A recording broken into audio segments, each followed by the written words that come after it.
we're going to be talking about balanced meals. Oops. 1 second. There we go. Balanced meals and like how do we prevent that hangry feeling overall? So first I wanted to start out by asking you guys if you've ever had the feeling where like your hunger just takes over and like you feel irritable, frustrated, maybe lethargic, like where just something comes up and you feel completely taken over. I see that for sure. So a lot of us have experienced this. It can be an overwhelming sensation of feeling hangry, which where we're hungry and angry. And many of us feel it regularly. Some of us have felt it recently, but at some point in our life, we've all kind of had that feeling. So tonight we're going to kind of talk about different ways to help us be satisfied, cheerful, and hunger-free with some helpful tips. And hunger's a good feeling. We want to be able to feel hungry, but we just don't want it to get to that hangry spot. Okay, so now as many of you know, we use the Healthy Steps nutrition framework. So here at GC Healthy Living, we partner with Healthy Steps Nutrition to support our clients using the framework that's guided, tested, and proven. And we believe that something as fundamental as nutrition shouldn't be complicated, which is why we focus on our habit-based approach. Um, we know that becoming your best and healthiest version of yourself isn't just about what you eat or going to the gym a couple hours a week. We must focus on a holistic approach addressing all of the pillars. So nutrition, stress, sleep, lifestyle, support, and exercise. Now, back onto the topic of hangry. So and this is another question, have you ever found yourself like skipping a meal and then overindulging on the next one? Has Yes. anyone done that? Yes. Yeah. I feel like we all have, like a lot of us, we sometimes just the day gets by us and we skip breakfast, skip lunch, and then we're ravenous. We don't feel good, our energy's low, and then we're just craving stuff. And I'm sure when we eat like this, we're grumpy. So many of us have experienced that grumpy feeling when we haven't eaten that lunch, and then we try to stay calm throughout the day, get through work while your stomach's just growling. And this is where this word comes from, is hangry. Um, so hangry is that feeling between that hunger and that anger, or just that emotion that gets built up behind being overly hungry.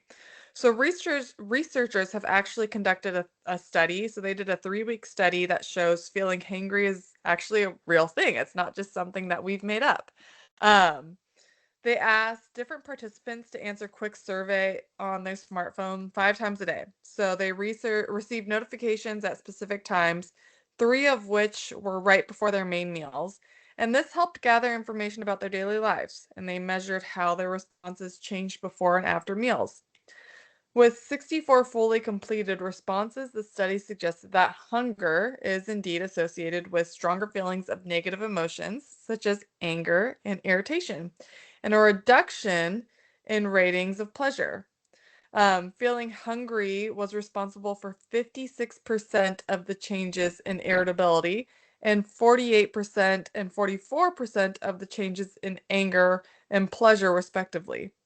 So this means that when we're hungry, it can significantly impact our emotions, and confirms that hunger often leads to experiencing negative feelings such as anger. So now the question is, how do we go about our busy day and ward off that crankiness? So, let me, looking at this picture, does it make any of you hungry? Like just looking at the picture.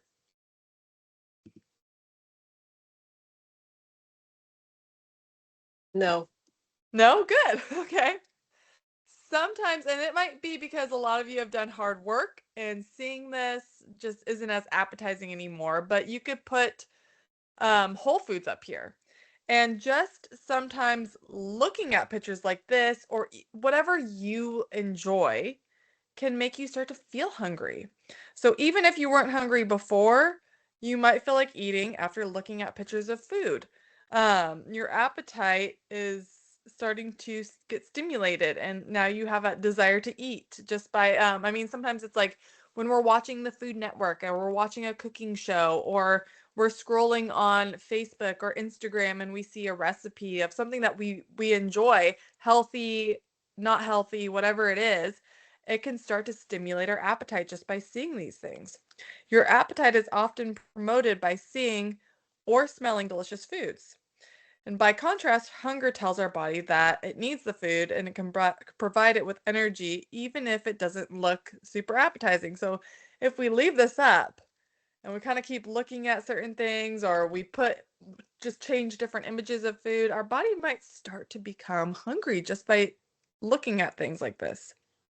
So an empty stomach triggers the release of a hunger hormone called ghrelin. So the hunger growl that you feel is when your body needs fuel, and that's a signal that your body is getting ready to receive and digest food. So that's where ghrelin. So we get sometimes we can call it like the way you can remember it is ghrelin can make us grumpy. So G or that grr, it gives you that kind of like hunger feeling inside. And then after we eat, those ghrelin levels decrease and levels of leptin, which is our fullness hormone, increase, and that's where we feel full and satisfied. So these hormones play an important role in our bodies. They tell your hunger, um, they tell you that you're hungry and your body needs to seek nourishment, and your app, where, so they tell you that you're hungry, you need food, and that you're full. Appetite actually is what provides us with the feeling of pleasure. So people can start feeling hungry anywhere from a couple of hours up to about 12 hours after eating. Several things can affect how hungry you feel and how soon it occurs after you eat.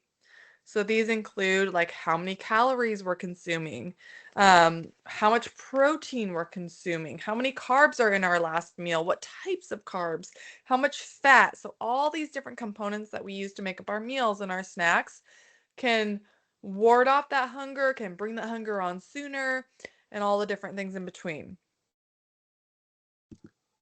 So now, what we want is a balanced meal. So we want to focus on that balance of macronutrients. A balanced meal means eating a variety of different foods that are good for you and provide all the important nutrients that your body needs to stay healthy. These nutrients come from the different food groups like our protein, our carbs, and our healthy fats. A balanced meal is going to include all of these, and that gives your body the fuel that it needs. If you've heard our Healthy Steps Nutrition core principles, this is core principle number 2. So we want to pair each meal and snack that we have with all 3 of these macronutrients, and that's going to keep us fuller for longer, keep us more satisfied, keep our blood sugar more steady throughout the day. And in general, this isn't specific, but most people feel their best when we have about 40% of our plate made up of carbohydrates, about 30% of our plate made up of good quality protein, and about 30% of fats. So if we kind of break our plate or break out our day, if we're getting those amounts in, usually we're feeling pretty satisfied. And that's a good test that you can do sometimes too is see when you plate a meal that has all these components where we have some healthy proteins, where we have some healthy carbohydrates, and we have some healthy fats. We have all 3. See how long you feel satisfied for afterwards. Because you might feel it for quite a while. I know when I am eating the best that I can and I'm eating these balanced meals, I'm not hungry. And then it comes mealtime and I'm like, okay, now I'm hungry. It's been about 4 hours. I'm starting to feel that hunger. Let's go eat and nourish my body again. So now that we know a little bit more, let's dive into how we can kind of control our hunger and ward off some of that crankiness. So the first tip is to prioritize lean protein. So prioritize that protein just overall. Ensuring that we're getting an adequate protein intake is crucial for a balanced and nutritious diet. To begin with, protein is essential because it helps with development, repair, and upkeep of our muscles. It helps enhance our physical strength and overall performance. And whether you're engaged in daily activities or exercise, it's really, really beneficial for that lean muscle mass. Additionally, including protein rich foods in your meals can actually help you stay satisfied for a longer period and help regulate that hunger, which is beneficial for weight management and preventing excessive eating. So, there's actually a study that was published in the American Journal of Clinical Nutrition that found that higher protein meals increased satiety and reduced hunger compared to meals with lower protein contents. And participants reported feeling fuller for longer periods after consuming a high protein meal.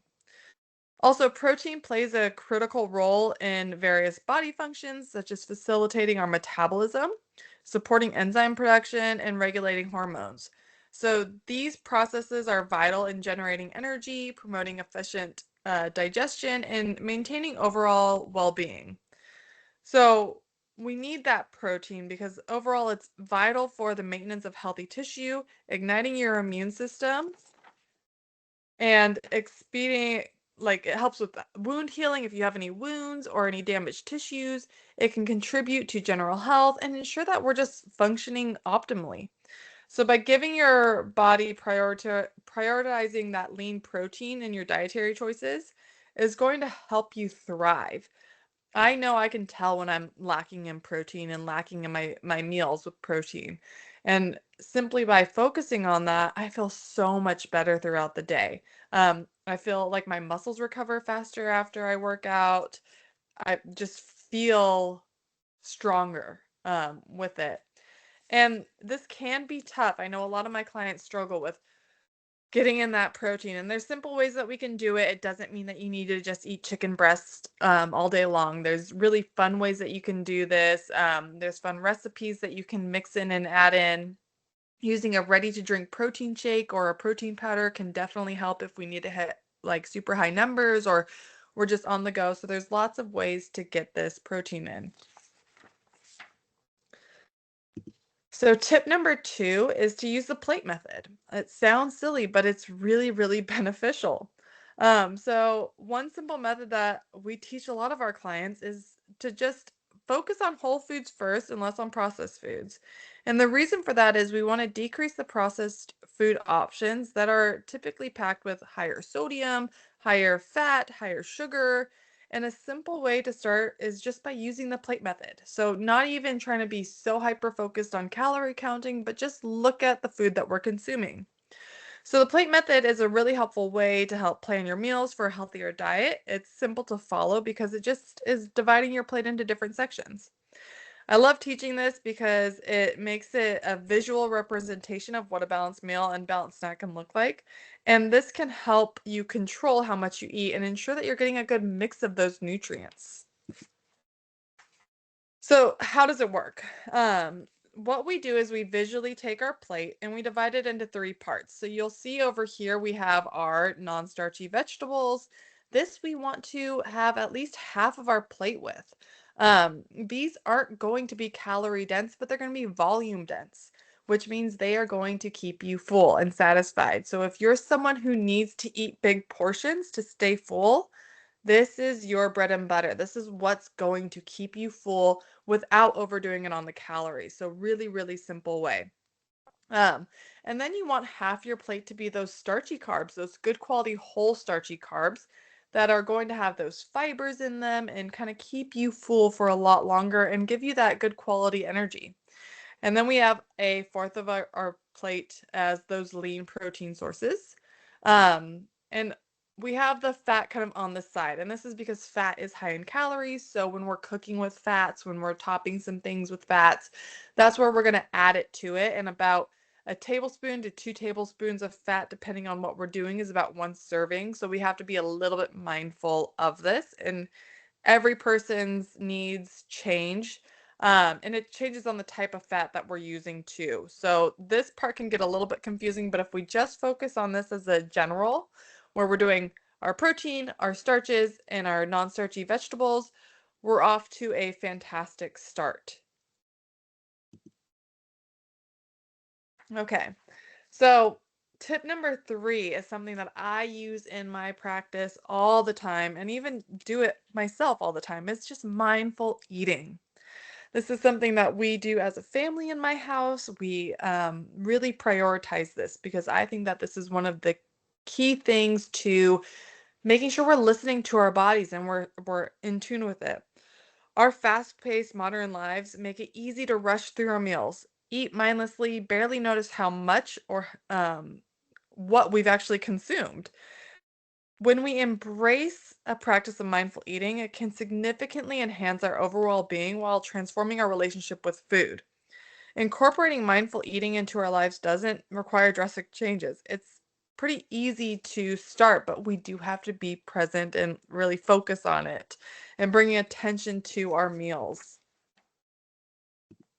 So, you can start by creating a calm and inviting environment for where we're eating. So, focusing on our food without distractions, turning off digital devices like cell phones, computers, TVs, or anything else that might grab your attention during mealtime. A simple tip that we recommend to our clients is place those devices far away from the eating room. That way you won't hear them. They're not going off. And then once your environment is distraction free, you can actually start to enjoy your meal by slowing down, paying attention, and being fully present with meals. What I notice a lot when they start doing this is you actually start to enjoy the food that you want to enjoy. So often I hear people grab snacks that they like, and I am of mind that no food is bad food. There's food that really helps nourish our body, and then there's food that we enjoy, but we don't label our food good or bad because that can mess with our mental relationship with our food. So, for example, if you are someone who just loves Oreos and that's your go-to, if we are not mindfully eating, you can go through a whole pack of those by just casually grabbing them, watching TV, being distracted, and the next thing you know, you don't feel good. You're kind of defeated because you ate a whole pack of Oreos. But if you were to take 2 Oreos, put them on your plate, have it with your dinner, unplug, sit down with your family or something, slow down, eat some of your vegetables, eat your protein, enjoy a bite of a cookie, and kind of continue, have conversations in between. You'll be surprised at how much more you actually enjoy your food. And you actually get to enjoy that Oreo. Or I have people who are like, oh, I don't even like this. Like they are shocked that they don't even enjoy the Oreo because it wasn't really the taste of it. It was just this thing that they gave so much power to that once they actually slowed down and ate it, it's like, "Oh, this isn't as good as I thought it was going to be." So it's really interesting when we start to do this mindful eating practice, how our body actually adapts and what we actually enjoy and what we don't. So now a skill that you can use to help tune in and pay special attention to your pattern and hunger and fullness is referred to intuitive eating. And with intuitive eating, we can use like a hunger scale as a tool to guide our eating habits and develop that healthier relationship with food. So here's an easy way to use that hunger scale. So first, check in with yourself throughout the day. Take a moment to pause, assess your hunger levels on a scale of 1 to 10, with 1 being extremely hungry and 10 being overly full. This can help you become more aware of your body signals. 2, eat when you're moderately hungry. So don't try to wait until you're ravenous. Aim for when you're about a 3 or 4 on the hunger scale. This means you're starting to feel hungry, but you're not yet famished. And by doing so, you can avoid by getting overly hungry and improve your overall eating experience. And then stop when you're comfortably satisfied. So pause during your meal, assess your fullness level. Aim to stop when you're around a 6 or a 7 on the hunger scale because this allows you to finish your meal feeling satisfied and not overstuffed.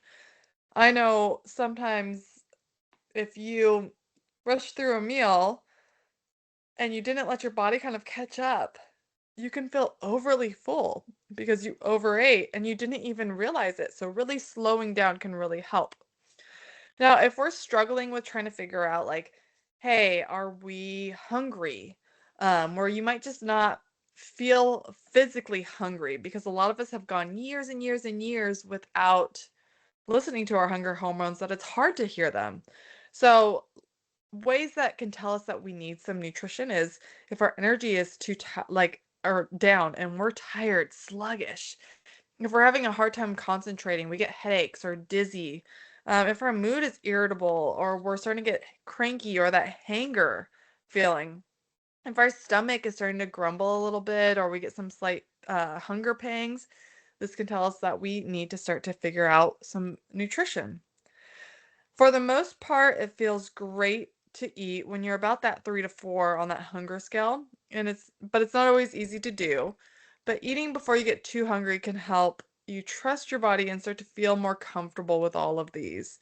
So just keep this in mind that hunger is the natural signal from your body. We don't want to ignore it by holding off on eating. And if your body starts to tell you this, that it needs food, let's focus on that. So really trying to listen to our body.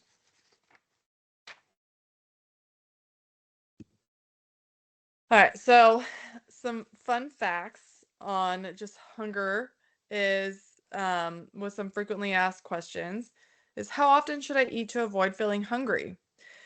I like to recommend, and it is typically recommended to have a balanced meal every 3 to 4 hours. And that's really on your blood sugar levels. So if we want like these healthy blood sugar levels, we don't want this like crazy up and down where we eat a sugar rich breakfast and we have energy and it's spiked. And then 2 hours later, we're starving again and we are feeling really sluggish and we need more glucose. So we're ravenous and we're adding in those quick carbs. If we eat balanced meals, we have a slower roller coaster of that blood sugar and we're feeling more satisfied. And we need those carbs. Carbs are really good. I know we have a lot of people who are scared of carbs, but we need those carbs. And when you pair it with that protein and that healthy fat, it actually slows down that blood sugar, which keeps you stable and feeling full for longer. So, a good go to and a good way to kind of assess did we eat enough is having our balanced meal and then seeing when we're hungry. If we're hungry in 2 hours, that tells me that we might not have ate a balanced meal. If we're hungry in 3 to 4 hours, okay, we're on the right path. Now if we're ravenous at 3 to 4 hours, we need to kind of rethink some things and see. And it might be different. You might have what looks like a balanced meal, but that might not be super satisfying for you. I know if I eat more like an oatmeal and I don't add things to it to really bulk it up, I'm hungry quick. But when I have like eggs with veggies and I'm balancing out my nutrition with more hearty foods in the morning, I'm it lasts me a long time. So it's really kind of figuring out what works for you and what's going to help keep you stable. And how do I eat balanced meals and snacks on the go? I get this question all the time because we live a busy lifestyle. So, there's a couple things that we can do to really help support this. The first is just prepare your meal. So, meal prepping. This can help so much is have those healthy options readily available. Pack some easy salads, pre-cut fruits and vegetables, portion out some nuts, make your own trail mix or homemade protein bars or get the good quality protein bars. Have these ready to grab and go in your pantry, in your fridge, keep some in your purse, whatever works for you. Have portable options. So things that are easy to move around throughout the day.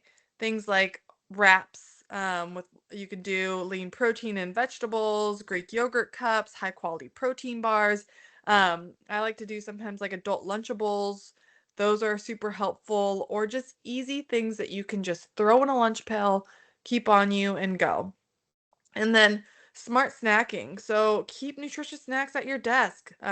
If you can, keep like carrot sticks, hummus, yogurt cups. Snacking on balanced options throughout the day can really help. Keep jerky sticks. There's lots of different things that we can do and use to kind of just help keep us satisfied throughout the day. Oops. All right. So I hope that you guys are starting to feel a little bit more equipped with some tools to help keep you from getting that hangry feeling. Remember, feeling hangry is natural, so you probably will still at some point feel it, but if we can control it and start to balance ourselves out, it's going to really, really help us just be supported throughout the day on a whole level, emotionally, physically, everything.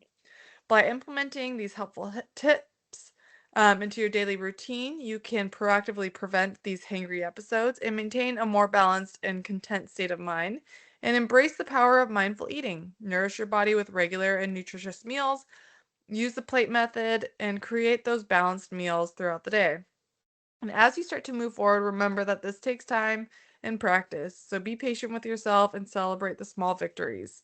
If you're struggling with this, the coaches here at Gwinnett Clinic Healthy Living can help. We can figure out what works for you, what your lifestyle is. I feel like this is so important. We see these what we eat in a day on Instagram or what's going on, and it doesn't fit our lifestyle. We need to figure out what's going to work for you and how we can balance out your hunger hormones based on your lifestyle throughout your day. So remember, the health is in your hands, and it starts when we start making the choices um, to get towards our goal. So staying fueled, staying composed, because then you can unlock the power to conquer your hunger feelings all at once. And just a quick reminder, these are our core principles. So we want to focus on our whole foods first, focus on our balance of macronutrients, so building that balance with the protein, the carbohydrates, and the healthy fats. And then overall, just limiting the amount of ultra processed carbohydrates and sugar and alcohol that you consume throughout your day and your week. All right. Well, now I'll open it up for some questions. I see that we talked about some of the food. So looking at that food picture, now you're salivating on salads, which I love. I mean, I'm the same way. When I see food that just looks pretty, has lots of color, has lots of fiber, I'm like, oh, that looks so good, and that's what I want. Um, Eat to satisfaction, not to avoid feeling stuffed. Fantastic. Using the plate method more often. That's fantastic. It's such a helpful tool. I used it for dinner tonight. I'm not measuring my portions. I look kind of at, we used chicken meatballs, couscous, and we had veggies tonight. So I knew kind of visually what I needed to do for my couscous portion. My meatballs, I counted out because I looked at the nutrition label and I wanted to hit a certain amount of protein, so I knew how many of those I needed. And then I just filled up half my plate with non-starchy vegetables, and I was full after dinner. So non-starchy vegetables are such a hack for staying full and staying satisfied. But what questions do you guys have? What's worked for you? I want to hear it all.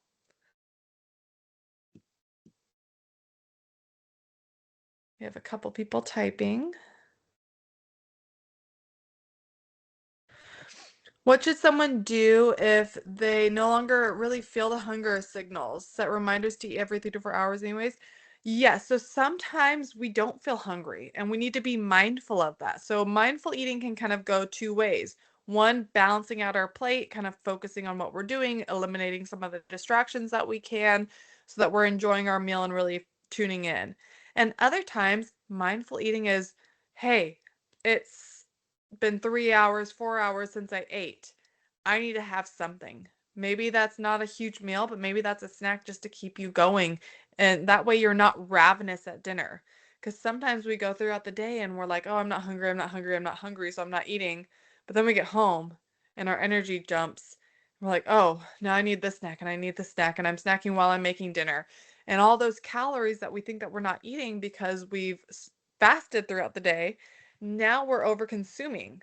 So it's something to just kind of be mindful of is trying to get in protein in the morning with your breakfast. Then after that, trying to get in something every 3 to 4 hours. That way we're keeping satisfied. And if you're someone who goes without eating throughout the day, I challenge you to just have smaller portions and try something to that way it helps control your hunger later in the evening. Focusing on whole foods will be a huge benefit. Absolutely. It's really hard to overeat on whole foods. It's really easy to overeat on these 100-calorie packs or these snacks that you don't. I like with me, those 100-calorie packs are a great example because They don't have a ton of protein in them typically. They are processed, and we think that we're being calorie mindful, but then you're having a 100-calorie pack, and then 2 hours later, you're having another 100-calorie pack, and sometimes those little things add up. So what about staying hydrated, especially in the summer? Water often helps me limit my intake. Absolutely. I know when I'm not hydrated, my energy tanks. I'm I I need to drink a certain amount. I have these water bottles, and I know throughout the day I need to drink at least 4 of these to get to my goal. So that's really helpful for me, as I know mindfully if I get through 4 of those, I've hit where I need to be and I'm feeling good. And sometimes when I'm only at 2 and it's the end of the day, I'm like, no wonder I wasn't focusing on that. And it can lead you to oversnacking because you feel that energy drop or whatever it may be. So staying hydrated is a fantastic hack for limiting your intake, but also just feeling good. So missing meals can cause A1C or glucose problems. Absolutely. It can cause issues with our blood sugars because it can cause them to go too low, sometimes too. Or if we're missing a meal and then we're going for a quick snack, it can cause them to spike too high. And if we don't have these balanced meals, we don't have these smooth blood sugar levels. And I see this a lot with diabetics that I see in the hospital is they're like, well, I just don't eat. I eat one meal a day. How can I be diabetic? And I'm not even eating that much because we're not regulating our body's hormone function throughout the day. And then we go into these weird cycles. So if we just have these balanced meals and we're getting enough protein to help support our body functionally, we're getting enough nutrition, enough fiber, we're getting these things that our body needs, we're functioning. And that's what a lot of people miss on these very, very low calorie diets or where we're starting to lack on nutrition, we start to deplete these micronutrients a lot of the times. And then that's causing hormonal dysfunction. It can cause metabolism issues. It can mess up with our thyroid function. Our body needs nutrition to thrive, and we need specific amounts. You need a specific amount of protein. You need a specific amount of carbohydrates, a specific amount of fats, and then all those micronutrients along with it just to function. And there's a minimum, and then there's a thriving level. So that's something to really pay attention to is like the RDA sometimes isn't what's going to meet your needs. It's what's going to meet your basic necessities. So if you look up and you're like, okay, how much protein do I need? What's the RDA? And it's saying that you need 40 grams of protein, that might not be optimal for you, and likely it's not. Most people need a lot more protein, and when we start to feed ourselves with the nutrition, you're feeling better. Your hunger is more balanced. Your energy levels are more satisfied. You're sleeping better. You're moving better. All these different things. First meal should be I eat. I used to fast and not eat until afternoon. This is dependent on the individual. I really prefer a lot of people to eat breakfast. And the reason for that is because it can be really hard to meet your nutrition in smaller windows. So if we're someone who wants to do intermittent fasting and we're holding off until 12 and then we're only eating until 8 p.m. and we're not getting our nutrition that we need for our body to function within that fast or that eating window, then we're going to start to have metabolic dysfunction and we're going to have issues. And sometimes it leads to actually overeating. So, really being strategic with how we're eating can help. And oftentimes it feels like we're eating more. We're actually eating less because we're not snacking on a lot of these things. I find it very interesting that a lot of my people who are trying to lose weight, they actually feel like they're eating more because we're getting more nutrient dense foods, we're getting more volume foods in, and we're eating at these good quality times with more protein, with more fiber.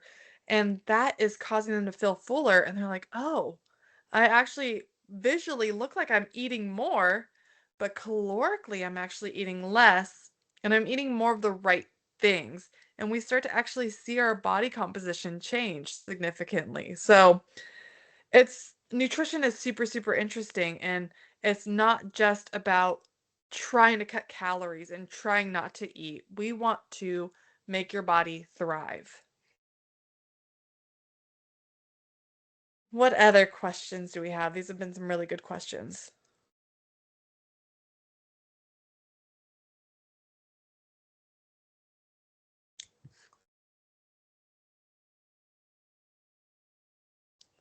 I know something that I hear a lot with my clients is I just don't have time to eat at work. And this is where we need to figure out ways that we can prioritize in the best way that we can. And that could be as simple as having a ready to drink protein shake, some nuts, and a fruit. Sometimes we have to break it down and we can do more in different meals. But I have one of my clients who we are focusing on grab and goes for breakfast and lunch. And then we can prioritize a little bit more well balanced meal at dinner time, but otherwise, we're not eating or we're snacking on quick snacks and then we're overeating at dinner. So once we kind of change this cycle, it can be really, really beneficial. And you start to realize, oh, I'm not hungry. Or at night, I'm not grabbing that extra snack because I'm satisfied. So there's really cool things that happen when we start to actually really nourish our body with what it needs. All right. Well, I'll hop on for a little bit longer.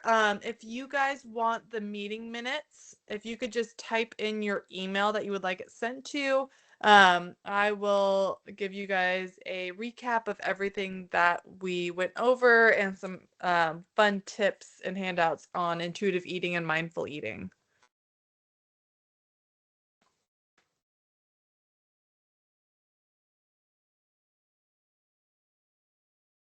Perfect. And then I hope you all can join in a couple weeks for our next talk. And if there's anything that you guys ever feel like you really want to learn about and you want us to cover, send it as an email over to me. That way we can put together a talk that incorporates everything. Of course. Have a good night.